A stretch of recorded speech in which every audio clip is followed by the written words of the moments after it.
Let's bring in, though, someone who will break down the budget, the implications of what you just saw there from Kenny Heatley on cost of living, and put it into some sort of election state of play. And that's my next guest, Redbridge director Samaras, because you put it all together there, because people aren't just a mortgage, people aren't just what they pay at the supermarket. It's all of those input costs into a family, and it's pretty crook, right? It's pretty crook. And you and I have talked, and you've said to me consistently, it's cost of living and daylight. Now, is that still the case, and is that consistent around the country? Absolutely, because although inflation's dropped, prices have not gone back to where they used to be. So that really good presentation by Kenny illustrates that. So people are spending, these are the average households in this country, an extra 20 odd grand in addition, and going 10 grand into the red. This is a common thing that we hear from voters all the time.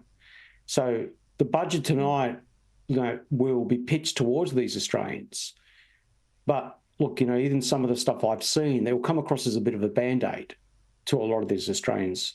The only thing that's working for Labor right now, though, is that, for the last 3 to 4 weeks, there's only been one team on the political in the political arena that has been talking about this problem. And absent from the conversation has been the coalition. So I think come Thursday, when Dutton has his opportunity to reply to the budget, I think that will be a very important night and kickoff for their campaign. So just on that point, I'll come to that in a minute, but Labor today in question time, you can see them trying out, as they always do, the lines out of tonight for a bit of line and length this afternoon. They were saying, we've turned the corner. Do you think Australians trust them, given all the broken promises from last election, that when Labor says we've turned the corner, A, they believe that we have, and they've got trust the government will continue that work, but B, that they're feeling it at home? Are they feeling that we've turned the corner at home? When we serve Australians and we ask them, do you think your life's going to be better off in the next 5 years or not? The majority say no. And that is as recent as the last couple of weeks. So there's significant levels of pessimism in the electorate. And, we're seeing a slight improvement within Labor's numbers at the moment, but it's so soft. So it won't take much to shift it back to where it was. Depending on what the coalition does. All right, you're saying it's soft. You're saying it's soft. You mentioned Peter Dutton before and what he needs to do on Thursday night.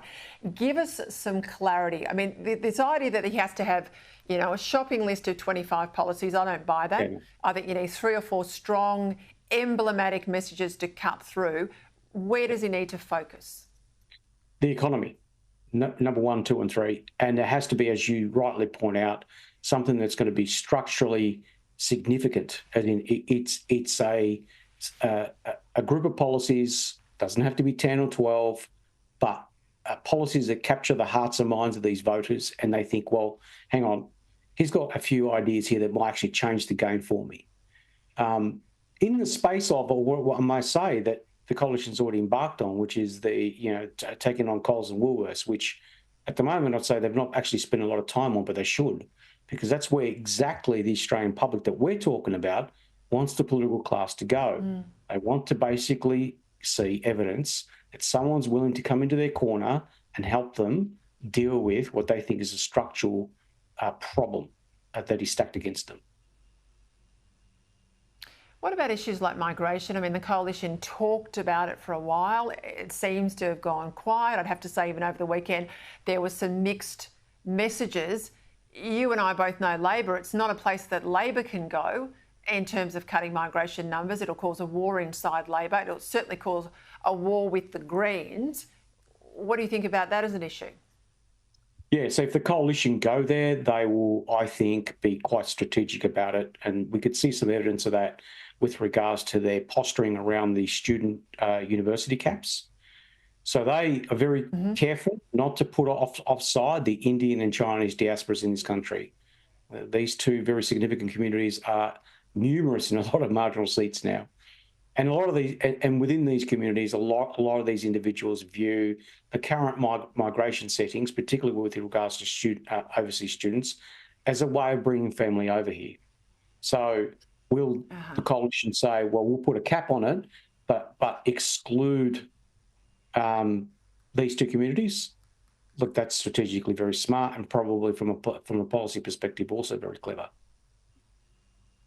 Yeah, you make the point, you're right. You know, the seats that the coalition is more likely than not to win an election on now are the seats where you get the diaspora populations more than ever before.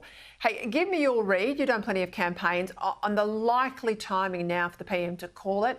We know he's got to have a minimum of 33-day campaign. There's talk he's going to go long. It puts the coalition financially, I think, under a bit of pressure. But I know Albo thinks more Albo is a good thing. We've seen consistently that the more Albo we get, the more people have walked away from him. So does he strike right after budget night? And we know there's talk that he may call it on Thursday for Friday to neuter the Dutton speech, or is he going to give it a week or so to sell the budget? I mean, two thoughts about that, right? So yes, you get some tactical advantage in nullifying Dutton's ability to respond, but at the end of the day, Dutton will have an ability to respond by spending millions on his campaign with his narrative. So it's kind of like a bit of a cheap shot that doesn't really work. Will he wait for a week to sell it? That makes more strategic sense to me. So you spend about a week selling the budget. But again, getting cut through in today's fragmented media market about a budget which most people are not going to pay much attention to because they think it's just a bunch of Band-Aids, I don't see the political advantage. So, look, I still think he might call it this Sunday for obviously the first weekend of May. That's where I think we're going to head into. The following weekend, I think it's, from my recollection, Mother's Day weekend. So you might try to avoid that. So I think it's the first weekend of May. And just quickly on the Teals, we've talked a lot about the Greens, but the Teals, is there sort of petrol coming out of their tank? Are we seeing the sort of the love affair drop away, or are they likely to pick up more seats? They're likely to, there is a possibility that one or two of them lose their seats and then one or two of them win. So, a seat like Bradfield falling to an independent, and the flip side to that is a Goldstein or Curtin for going back to the coalition. Sooner or later, some of these seats will recalibrate and will fall back to the coalition. Not all of them, though. So we are still seeing a seismic change in the way people are voting. Inner urban, wealthy, highly educated electorates are moving to the left, and outer urban, regional electorates are moving to the right. I know my people love my chats with you, Cos. So once we're into the election proper, I'm sure we're going to talk often. Thank you for your time tonight. Thank you.